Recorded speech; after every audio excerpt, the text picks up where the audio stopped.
Toe ek 'n klein dogtertjie was en ons by 'n nuwe plek gekom het waar daar maatjies was, het my ma altyd vir my die raad gegee om die mees eensame persoon te kry en met hulle maatjies te maak, want hulle het teen 'n groot behoefte aan maatjies hê. En ek sal daardie raad nooit vergeet nie.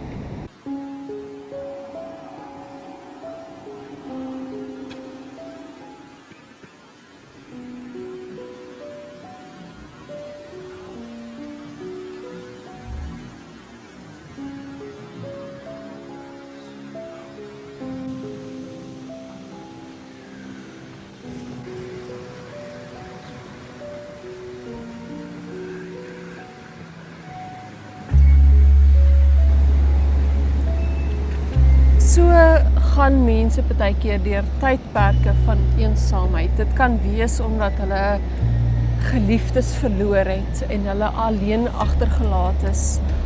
Of dit kan net bloot wees omdat die lewe hulle nooit vir hulle iemand gegee het nie, omdat hulle nooit mense gevind het in hulle lewe nie. Maar eensaamheid kan 'n werklike diep pyn wees vir mense. Selfs partykeer is mense in geselskappe en nog steeds eensaam. En daardie eensaamheid kan maak dat mense ook onttrek uit die samelewing uit. Hulle voel hulle wil nie vir mense 'n las wees.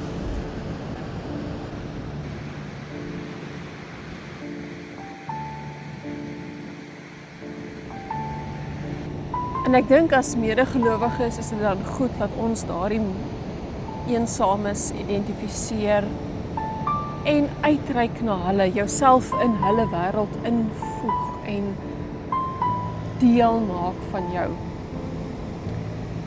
Ek dink veral aan ons eensames in die ouer huise, weduwees, mense wat agtergelaat is.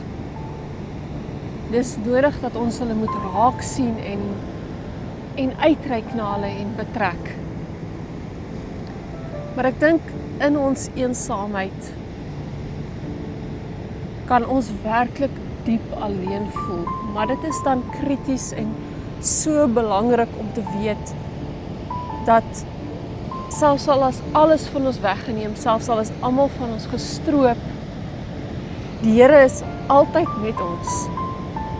Ons lees in Psalm 27 vers 10. So mooi hoe die psalmdigter uitdruk en hy sê, my vader en my moeder het my verlaat, met ander woorde, hy is alleen agtergelaat in die lewe van die mense wat hom ondersteun het en daar was vir hom, en dan sê hy so mooi, maar die Here sal my aanneem. En ons moet weet dat in ons eensaamheid is ons nooit alleen nie.